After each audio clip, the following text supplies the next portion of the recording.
Okay, cool. Our little video tutorials. So before we do the video tutorials, we're just going to go through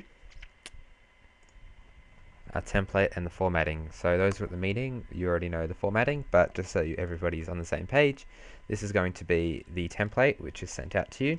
Now the important things are down here. So you've got the disclaimer. Now with the disclaimer, you won't need to change anything like that. If that should change, we'll send through a copy of a revised disclaimer, but for the meantime, keep it there. Keep it at the bottom of your contents page. If you have two contents pages, just put it at the bottom of the second one. Your image is here. You can insert your own image here. So whatever you find there, just change and put something you like in. Please put your name in here so that your connect email works properly. Your name here, and also whatever subject and unit you're doing. So if you're doing further, you would write VCE further, module, whatever, matrices, module 1, module 2, whatever it is that you're going to do. Okay, now with the headings, these are going to be our standard headings. They are Calibri size 13. This is the color. It is a custom color, so you'll have to manually do it. Now, when you do this, make sure that you create a style, right? Call it whatever you want. So mine's called heading 1. This style is set up under these restrictions.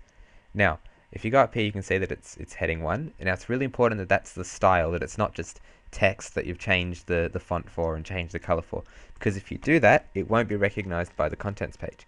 So in the contents page, if you click it, this is automatically generated. So if I right click and say update field, it will then go through, and whatever headings I got, it will put in the correct headings, it will put in the correct page numbers. So update field, and there you go. I've only got one heading because there's nothing else here, and it's on page 2. So that would be this. If you had more, it would just put them in. So I'm just going to Control Z that. Okay, wonderful. Now,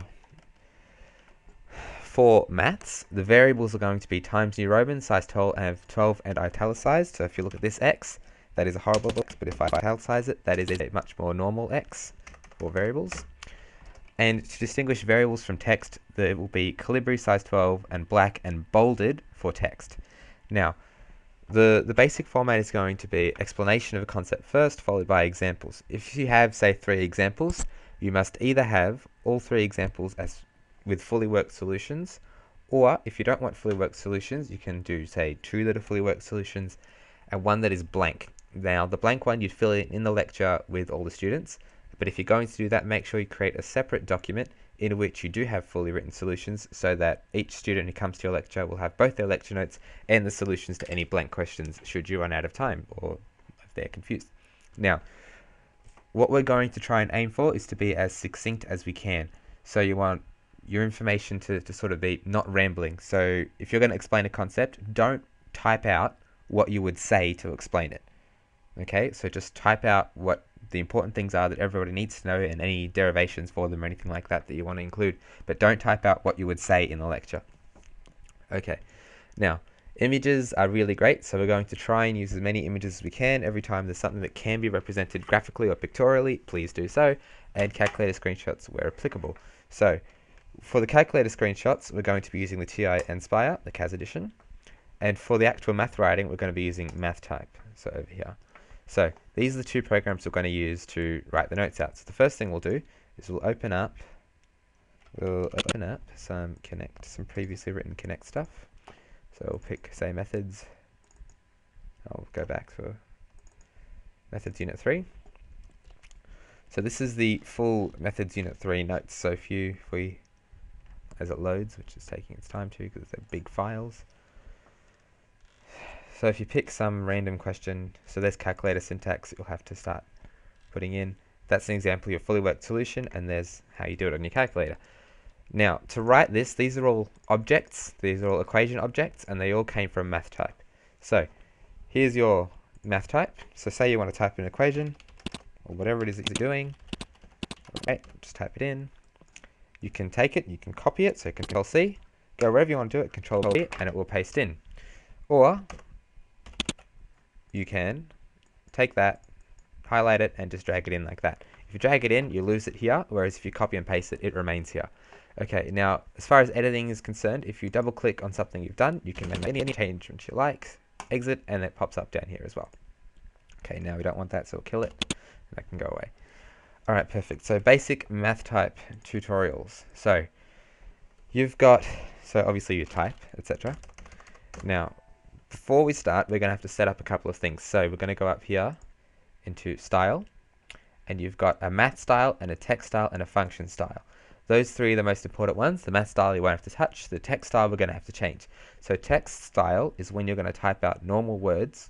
What does it look like? So if I'm currently in math, so if I start typing, it types out maths, or whatever it is that I'm doing. If I want to change that, I can go to text, and now it types out as if I was actually writing words. Okay, perfect. Now, Control Shift Plus will go back to maths. Control Shift E goes back to English. So that's the important two that you need to keep in mind. Sorry. Now, so function here. So if I say CO, that takes that as a variable. If I put S, it recognizes that as a function. Now it recognizes a bunch of functions, some obvious ones, the ones that you'd expect it to recognize. There are a couple it won't recognize. So they are sec. Sorry, go away. They are sec, cosec, and cot. Now they're recognized on my computer because I've set them up to be recognized. So this is another one that's not recognized. So those writing special notes, you'll have to go into preferences, functions recognized, add a new function. So I've added cot here, so you just type cot, click add, or whatever it is that you want to be adding. Okay, now important thing we're going to set up is customizing keyboard. So customizing keyboard, this is really great to enter new shortcuts. So recently used symbols, whatever it is. So I've got I haven't recently used any. Let's recently use one. So let's say I wanted to create a shortcut for fractions, because you always use fractions. So there's your fraction tool. What we'll do, we'll go preferences, customize keyboard, recently used things. So we recently used a fraction. Now, I've got mine set up to be Control F. You can go here and create your own. So I can say, I don't know, Shift plus, go away, Shift plus, Shift and question mark. I think that worked. I hope that worked. So if I now try this and go, no, that's not right, remove this. So that works. Okay, so you can go say Shift K or something, or whatever it is that you like, and then I can go here and press Shift K, that's an L, and it pops up. So that's really good. So I've got a couple. I've got Control R for root, I've got Control F for that. I thought I had Shift to that, but apparently I don't. I've got Shift 6 for to the power of, so if I've got 5, I can say Shift 6, 3. Doesn't matter, you can set it up yourself so that you're comfortable with it. Okay, now just going through. No, so before we do this, we're going to have to, once I find it, is that it there? Object editing, customize keyboard, workspace.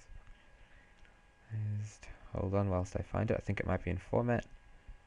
Line spacing, define spacing, side. Okay, it might be here in define. Yeah, so it's in define. So style, define. And here we go. So we have to define the text to be Calibri and bold. So those you'll have to change there. Don't touch anything else. All the other stuff should be set up correctly for you. But change the text to Calibri and bold. And that way it'll know to write in that for you. Okay, so going bit by bit, you've got all your normal equal to sign, things like that there. This here seems to be, I don't know, I'm not very sure what that is. This here, so whenever you have a shaded box, it means a blank. So that there, you can use for, say, vector AB. So if I say AB, highlight that, and press this button. It doesn't like me today. It's not good. Really doesn't like me today. I'm unsure what's going on there.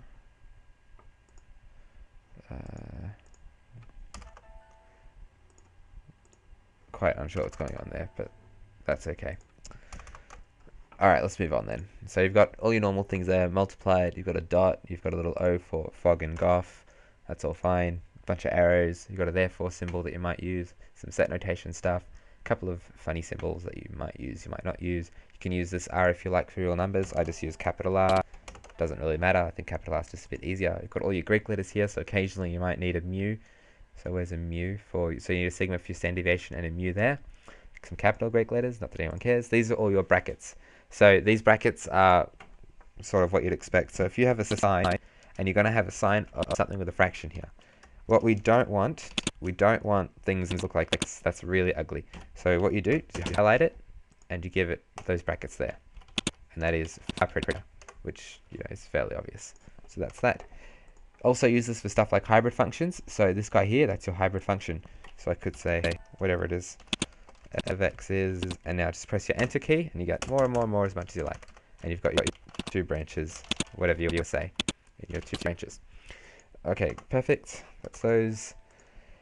Ta-da! So these are all your fractions tools. These little black ones, they're regular size fractions. So that's a full fraction, that's a massive fraction. Whereas if that's a normal, so that's a normal size 2, that's a full one.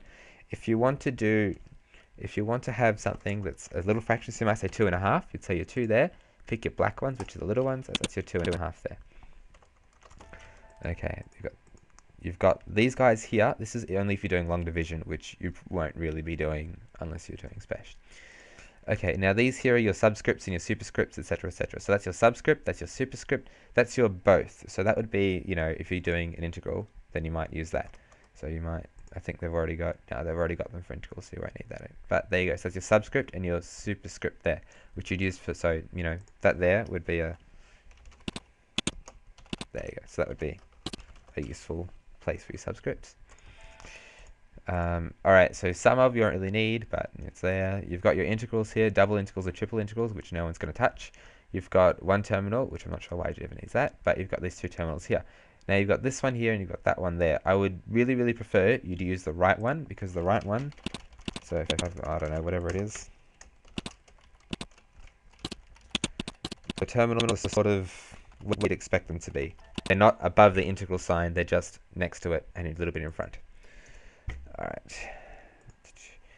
That's why it was being so nasty to me. So there you go. That's when I would use my AB. And that would be vector AB, whatever it is that I'm trying to do. So this here could be useful for some chemistry people. I'm not sure if the physics will, but there you go. There's some chemistry. You don't really need these. These guys here are for your matrices. So if you want to make a matrix, what I'll do, I'll open this up. And so let's say I want a 3x2 matrix. So I'll need 3 rows and 2 columns. So what I'll do, I'll say there's my 3 rows and my 2 columns. So in the first one, I'm going to put 2 boxes. In the second one, I'm going to put 2 boxes. And in the third one, I'm going to put 2 boxes. So that will leave me with a bunch of entries, and I can make some matrix at will. Wonderful. Okay.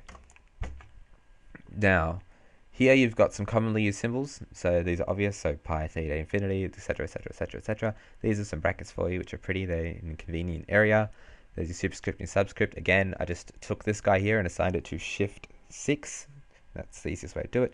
Here you've got a couple of menus. It's really annoying. A couple of menus that you can choose to use. Don't need to use it. What I would like to say is please, please, please do not use round brackets for matrices. So don't take this menu. Don't say, oh, good, I have a matrix now. No, we don't want that. We want our square brackets, and then you can put in more things. Okay, so that's your math type tutorial. Thank you very much. Now, after math type, so you're going to need to know how to use this here, which is your TI nSpire, or virtual TI nSpire. So clicking anywhere, you can add calculator graph. So let's add a calculator. Let's right click over here, add a page, and add a graph to that. So here, this is your basic normal calculator. So you can type stuff, which I'm not typing. There you go. So you can type your normal, whatever you want to do, and your solutions come out as per normal. If you type pi, it takes that as pi, which is a little bit convenient. You can say root, and that will take it as square root. So it's up to you. There's just a couple of little shortcuts, not that they're important. So you've got all your normal menus from here. So that's your normal menu. Then you've got, as if you had a normal, your regular sort of TI nSpire in front of you. Okay. Now you've got a couple of things over here. Page layout, you don't have to worry about. Insert, you don't have to worry about. This here, that's your virtual sort of keyboard. So if you ever have trouble navigating this virtual version, if you click that, it does take a while. I'm not sure why. You've got a virtual keyboard here, and you can start pressing things for fun, and whatever you want to do. But I don't like it. It's kind of annoying. All right. Now this here, that little guy there, that's where you're going to find all your useful symbols, your infinities, your thetas, etc., etc. These guys here, which are quite useful. Go away. Okay, that there is the normal menu that you'd expect on your nSpire. So nothing crazy, or what you'd sort of expect it to be. That can go away. Now you've got view here. You've got normal, handheld screen, and some emulator. So the emulator it's sometimes useful. This is kind of good if you sort of want to show people exactly what to press. So if you want to, I don't know, you can go menu, probability, distributions, and say that's how you find your normal CDF if you wanted to show someone how to do that. So that's, whoops, I don't want to get out of that. All I'm going to do is going to go view and back to normal. Okay, perfect. So that's your basic TI Inspire there. Now, if you swap over to the graphing screen, it's a normal graphing screen. So you can hold it, you can move it, you can grab the axis. So if you hold that click, you can start zooming in and out. Now, as a general rule, and I have to go through and fix mine, so I apologize for the notes that you've seen, they will be changed. So for consistency's sake, right click your axis, go attributes, and you can start changing all these things. So I'm going to not touch this, touch this. The tick labels I'm going to get rid of. So the tick labels were these guys here. So you can toggle them left, and right. Keep them off. And end values are very frustrating. These guys are in the way, so kill them. Wonderful. And then that there is a nice, pretty clean screen that everyone can work with. So pressing tab will get you down to here, which is where you can input your equations and stuff. It's a normal graphing screen. You can do what you like, graph whatever you feel like. The important things are trying to make images. So when you try to make images, there are a whole bunch of tools that are useful. So the first of which is whenever you draw something, you can right click it, you can say attributes, and you can play around with all this stuff. So different line weight, different styles. Now the labeling, if you're going to label your things, you don't either leave them unlabeled or use style 5. So style 5 is just y equals, so just say like, I'm not sure why it doesn't say that here, but just say y equals x squared instead of saying something like f1 of x. That's really ugly. So make sure that your attributes, your naming is on 5 out of 5. It's not 4, 3, 2, or 1. Okay, and continuous is discrete, but you don't really want discrete. I mean, it's very few times when you use that. Okay, perfect. Now, the actual blank canvas, you can right click, and again, I thought you could, but you can't. Show grid, there it is, show grid. So show grid is very useful for making images. So if I just go over here, I've now got a blank picture. With this blank picture, I can start taking all these things here to make things. So I could say line segment from this point. So point on is tab. So if I press tab, it'll lock onto that point. Okay, so now it's going to lock on from point to point as I move around. So from here to say that point, so I press tab, and then I could go from here to say there and whatever, and I can start making my own little pictures. So we seriously, oops, I missed. So we really encourage you to make these images. They will make all the difference between good and bad notes, and I've missed that point, but you understand. You get the general gist. I can pick this up and start moving it around. Okay, so that's mostly where something like a segment will come in useful. So you can start drawing, you can use vectors to point to things. So you can say something like, here's a vector, you can start from this point to this point, right? And then press your escape to get rid of this. Right click your point, hide show, and all these little dots start going away. So when the dots go away, it's a lot prettier. So make sure you lose your dots. Now here you've got just a normal arrow, you could say. So you can go up here and say text, and you can start writing stuff. So you could say x is 3, or whatever it is that you want to say, and move it around. So when you're done, right click your grid again, hide show, and you've got a semi-pretty picture. Let's pretend that was what I was actually trying to draw. And that's how you sort of make your own images. Let's put the grid back on. Okay, so you've got your normal things you expect. So function, parametric, polar, scatter plot, sequence, if you need those. You've got your zoom or your zoom stuff there.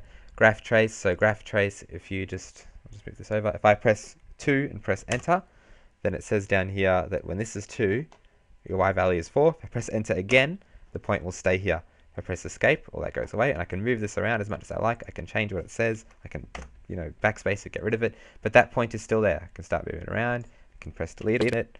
No, I can't press delete on it, but I can right click it and say hide show. You can do all that sort of stuff. Now with any given point, you can right click again and go attributes, and you have a whole lot of different kinds of circles you can have. So So just from the start, you've got your normal circle, you've got your hollow circle, you've got squares, which I'm not sure why you'd want squares, empty squares, crosses, not sure why you want those, pluses, doesn't really matter, small squares, big circles, and big empty circles. So be sure to use the right ones.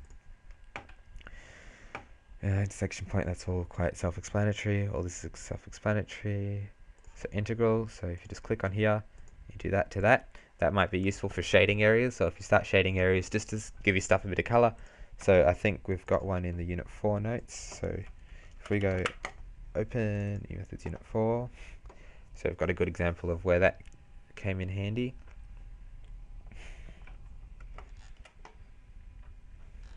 Once it loads, in the meantime, we'll continue doing this. Now, anything else I need to show? That should all be fine. Yeah, away you go, and it's all just mucking around. So the important things to remember is that attributes has a lot. So wherever you're doing, attributes will make a big difference. So make sure you fix all that up. Okay, perfect. So I think hopefully that's loaded. This is Unit 4. I don't know why it's so zoomed out. Why is it so zoomed out? Zoom in. Thank you. So if we go to areas, integral calculus, definition, area. So there you go. That's an example of where you'd use it to make it a bit prettier. All right, awesome. Perfect. Okay, so there you go. That's how you use your Inspire. That's how you use your math type. Don't hesitate to contact me. If you're having trouble installing them, also call me. That will be fine. Thank you very much, everyone. Bye-bye.